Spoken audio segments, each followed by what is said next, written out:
Alrighty, yo, what is going on, everybody? It's your boy, Mr. GDG94 here, back with another reaction video. Today we're going to react to NBA 2K24 Complete Myplayer Builder Breakdown. So this is to help us all understand the My Career Builder and what's going to go down. So without further ado, let's get right into it.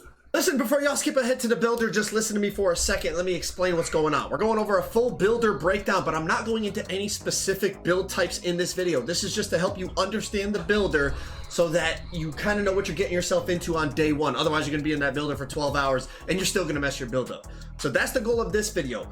After this video, I have specific videos laid out for each specific build type, right? So I have small guards. I'm gonna call that my Steph Curry video. I have a LeBron video. That's gonna be big ISO builds. I have a Giannis video. That's gonna be the inside builds. I have a lockdown video. I have like a KD video for like stretch type of players, stretch big type players, okay? So specific build videos are coming after this. This is just the overall My Player Builder breakdown. Without further ado, we're gonna jump right into it. Drop a like on the video. Y'all went crazy on the last one. Let's get 25,000 likes on this one as well. Now you can create your own or NBA template. We've heard about these template builds. I'm gonna run through them real quick and just show you which ones are available.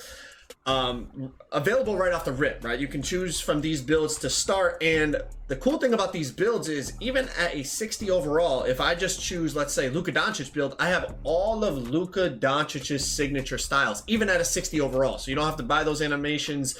The build comes with it. But from what I hear, if you customize the build, you see down here, right? You can customize, like I could take the Jaylen Brown build and then customize it and change attributes, height, wingspan, all that.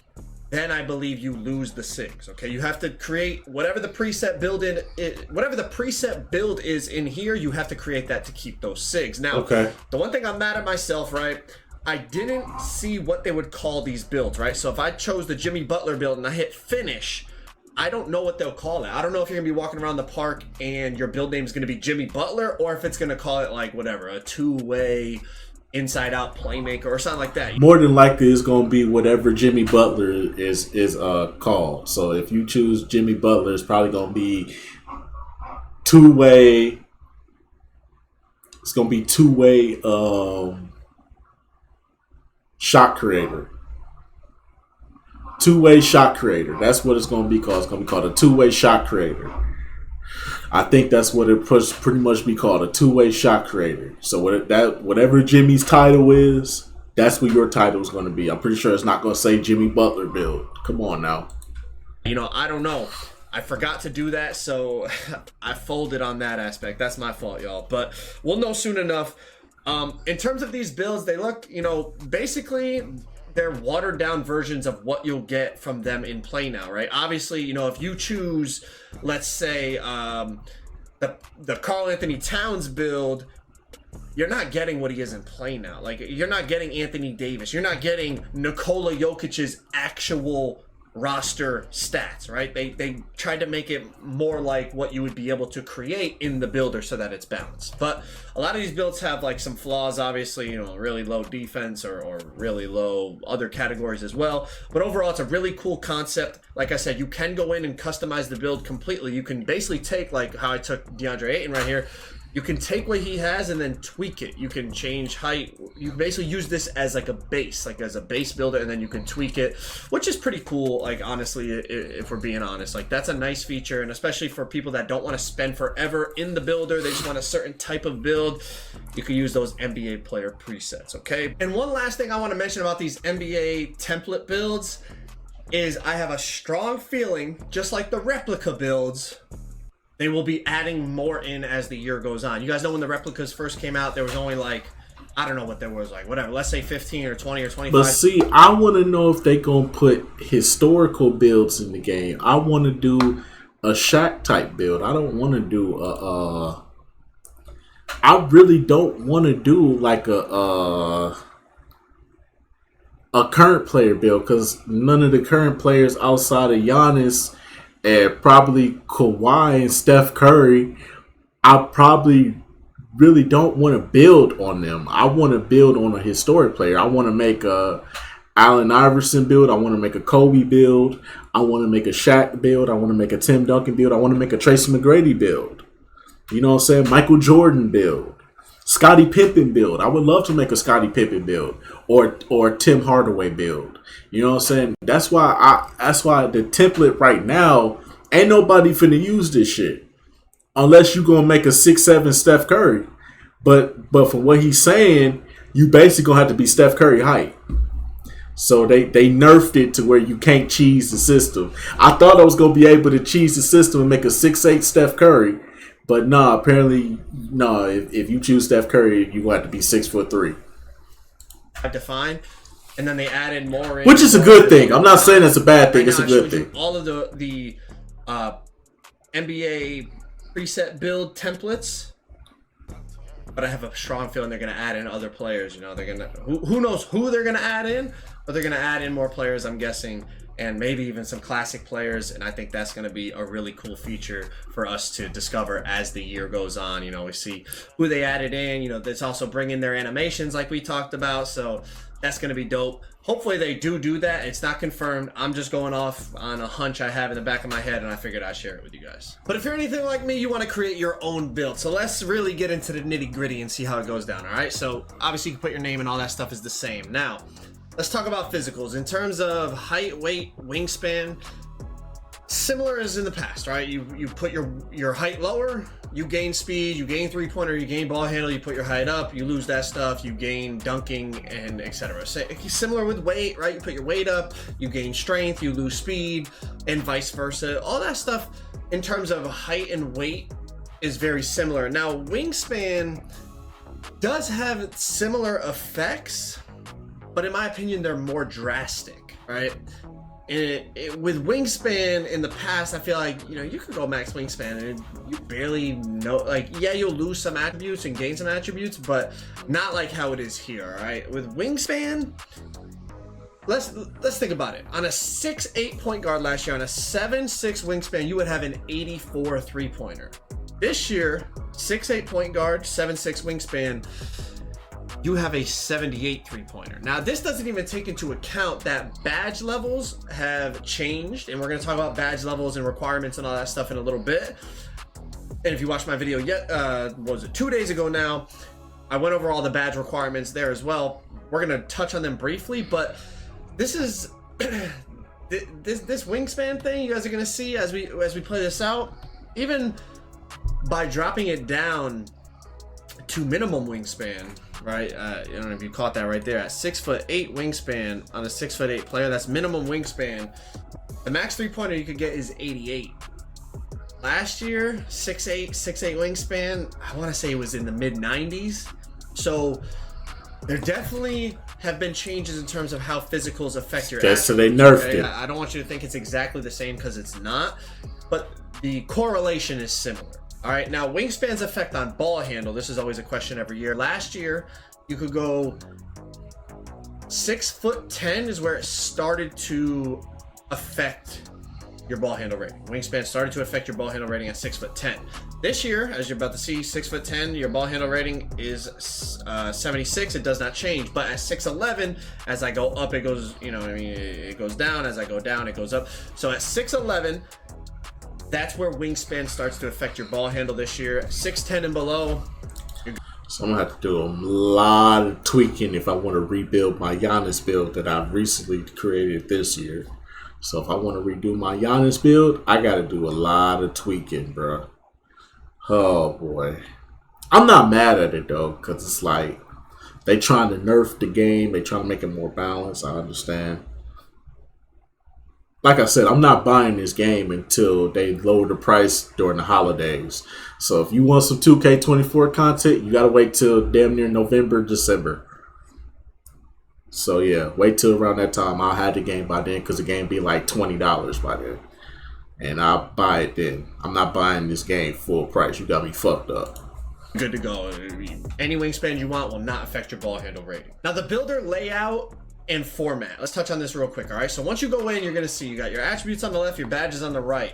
Now it has relevant badges. So whatever attribute you're hovering over, it's gonna show your relevant badges in tiered order. Okay, now don't worry about the tiers too much. We'll talk about what tiers actually mean later on, but it's not as big of a deal as it was in 23. Okay, you guys are going to see. But essentially, whatever attribute you're over, it shows the relevant badges connected to that attribute, and it also, as you hover over, it'll tell you what you need to unlock the next level of that badge. So since I have no attributes, I have no badges right now, it shows what I need to unlock that badge at bronze. If the badge was on gold, though, it would tell me what I need to unlock that badge at Hall of Fame. Okay, so it does give you some information over here. You can use the right stick to flick through these badges to help you kind of figure out your build. But now let's talk about what everyone's talking about, builder balance. Okay, like how, you know, demigods are gone, demigods are gone. Let's just take a look at how putting on attributes affects your overall and all that stuff. All right, so on this 6'3" build, we're gonna go 96 3-pointer. Right, that gets us gold limitless. So very elite shooting. You know, as you can see, 95, you know, we need 96. 95 knocked it down to silver. We need 96 3-pointer for gold limitless. Now, 95 ball handle you need for a few things in terms of speed booster and handles for days and some animations and all that stuff, right? So we went 95 ball handle, 92 speed with ball. I know it might seem funny because you're like, why are you going so high on speed with ball? This isn't 2K23, okay? As you can see, even with 92 speed with ball, 95 ball handle, 89 excel, I only have speed booster, which is basically quick first step on gold. I have to go up to 93 acceleration to unlock speed booster Hall of Fame. And I also need the 95 ball handle and the speed with ball for speed booster. Okay, as you can see, you need 95 ball handle, 91 speed with ball, and either 92 speed or 93 excel, all right? So there's a reason I put this playmaking up this high. It's because you need it to unlock the best playmaking badges. And I'm trying to prove a point to you. With elite shooting and elite playmaking, and then the amount of acceleration and speed I need to unlock things like speed booster, blow by, and those types of badges that are elite playmaking badges this year for small guards, I'm already a 98 overall, and my build is done. Like, that's with no defense and basically no finishing. Yeah, I have a 75 layup, but no finishing, no defense, and I'm essentially done with my build. Now, I just want to compare it to 23. In 2K23, you could get gold limitless, you could get elite playmaking, you could get quick drops. I know quick drops are not in NBA 2K24, but basically you could have dunking on your guard, elite shooting, elite playmaking, and throw on a little bit of defense. But as you can see, to get the elite playmaking badges, it's much more expensive in the playmaking categories now. To get the elite shooting badges, it's a lot more expensive in the shooting category. And now you actually need acceleration and speed to unlock some of these playmaking badges as well. So it's much more expensive overall, and this is... So basically, guards ain't the move this year. That's basically what that's telling me. Guards are not the move this year. You might want to consider a bigger, like a small forward or something like that, balance it out. Or just go into the templates, find the best template, and then just try to tweak it from there.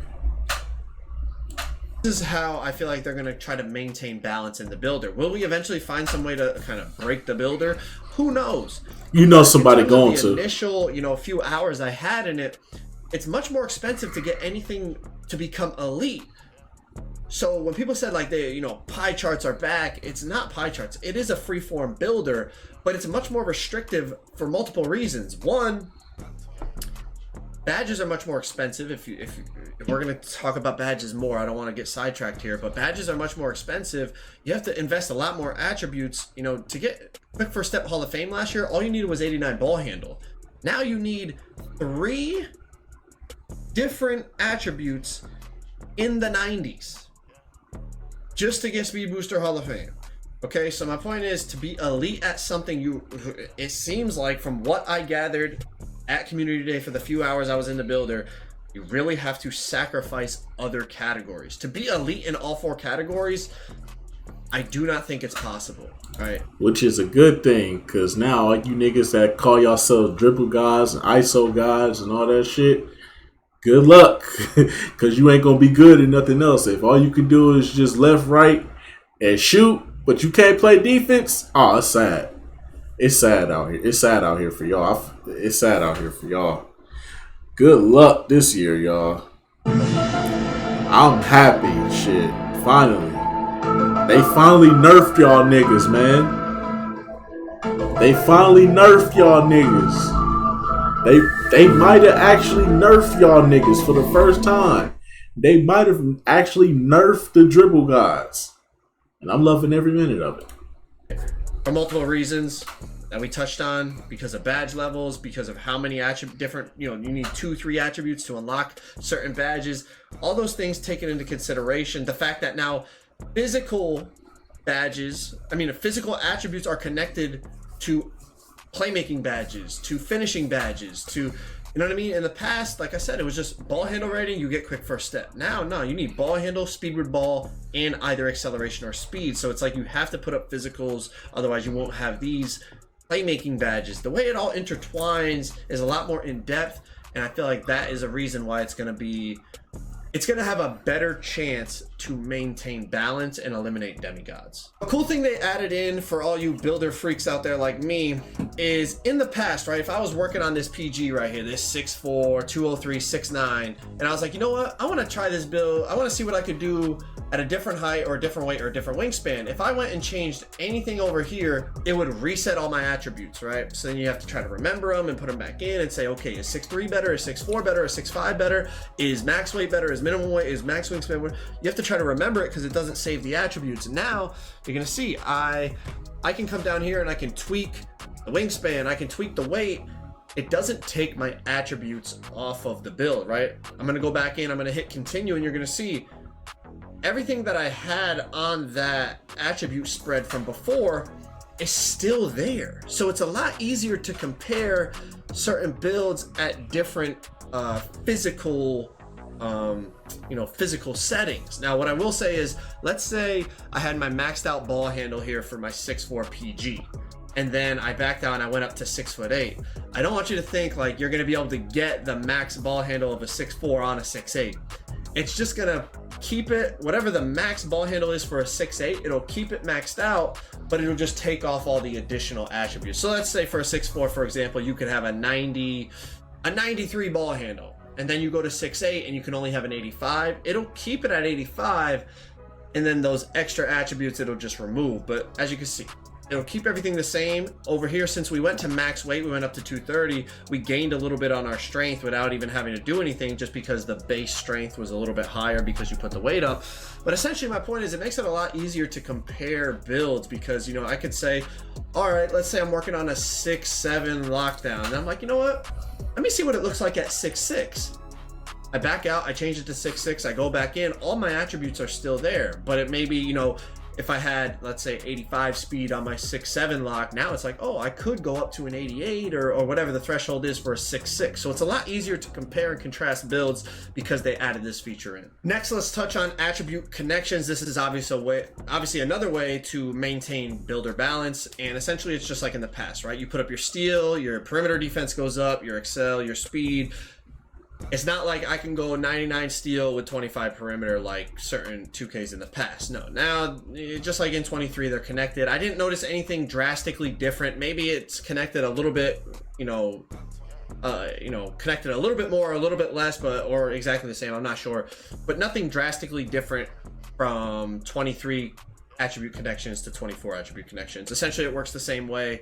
Anyone that played 23, you're familiar with this. You put up your ball handle, your speed with ball goes up a bit, your pass accuracy goes up a bit. You put up your three-point shot, your mid-range, your free throw goes up, your close shot goes up a little bit. So attribute connections are still there in the NBA 2K24. All right, let's get into the badge breakdown, okay? We'll talk about badge requirements and all that in just a second, but let's just look at, when you're looking at your physicals, right, it shows you the max potential for each attribute, but it also shows you the max potential for each badge, okay? So, this is a 6'7", 209, 7'4" wingspan, small forward. Not only shows you the potential attributes, but the potential badges you can unlock. As you change your physicals, as you see over here, the levels are going to change. You're going to lose some badges. You start to go down in weight, right? Some badges are now no longer available on the build. Certain badge levels change, so that is nice. You can not only see attributes, but potential badges on the build as well. So I like that feature, right? So maybe I need to go 1 pound heavier to get a badge on Hall of Fame. I might want to do that, okay? But now, this is what I started to say. As you go in here, as you start to upgrade certain attributes, these badge, the relevant badges over here, you're going to see start to change and start to be upgraded, just like you would expect them to do. It's a nice format. But if you don't like that format, you can go over here to all badges, right? You just tap triangle or tap Y to go over to all badges. Then as you put up your attributes, you can see all your badges, and they're separated by tiers. Now again, don't worry too much about tiers, okay? Tiers are not like they used to be, right? Tiers in 2K23 mattered because of core badges and because, you know, you had to have tier 1 and tier 2, you had to use 10 upgrades before you could get a tier 3 badge and all those things. That's not there anymore. There's no badge upgrades. You don't need to worry about, oh, am I going to have enough badge upgrades to put on S tier badges? It don't work like that, okay? Don't worry about any of that. Any badge that your build can potentially have based off your attributes, you will have that badge on bronze, right? They already confirmed it. You'll have all your badges on bronze right off the rip, and then you can work to progressing and unlocking higher levels of those badges, right? Now, one thing that people complain about, I don't want to say complain about, but they mention, is the fact that they're not separated over here by category, right? So, for example, as I put up attributes and things unlock, like now I have all my attributes on, right? I have a shooting badge right next to a defense badge, and then a finishing badge, and then, like, you know, over here again, you know, it's a defense badge next to a shooting badge, next to a playmaking badge, next to a defense badge. So it's kind of like jumbled in, but it's separated by tiers, and I guess that's just the way they decided to do it. Now let's talk badge requirements. First of all, I dropped a whole video and broke down all the badge requirements for every badge in the game. I'll leave the link to that in the description. But if you don't want to watch the video and you want to scroll through for yourself, NBA2KLabs.com. I'll leave the link to NBA 2K Labs in the description. They have a beautiful spread here where it's separated by category, like we said. It shows you which attribute, the badge, each cost for each level, minimum height, maximum height. It's probably the best organized version of a document you have, and that is absolutely free on NBA2KLab.com, and I'll leave the link to that in the description if you guys want to check it out. But as you guys know, or you don't know, they also offer premium content like jumper database. So, you know, literally right as soon as the game drops, these guys are going to have tons of jump shots. All right, this is an ad right here. I could tell this ad. But anyways, though, I think we know enough of what we need to know going forward. Yeah, it seemed like they've nerfed a lot of shit, and if you want the higher level badges on shit, it may cost you. So my advice is, like I said, go into the NBA template, use that, and then tweak it a little bit to find the right build for you. Or if you don't want to use the template at all, you want to go ahead and do your own thing, I highly recommend you focus on one aspect and try to balance out your player the best you can. So if you want to go for all the shooting badges, go for all the shooting badges. If you want to go for all the dribbling badges, go for all the dribbling badges. If you want all the dunking and layup badges, then go for all the dunking and layup badges. If you want the defense, you can go for all the defensive badges. Like that's my thing. But like I said, me personally, I'm gonna use the NBA template. I would use the NBA template and then try to make the player that I'm trying to make, or just go with the NBA player. Seems like the move, considering the fact you get their signatures off rip. But anyway, so that's just gonna about end it off here for right now. Tell me what y'all think down in the comment section below. I'll get back to you. Till then, peace out.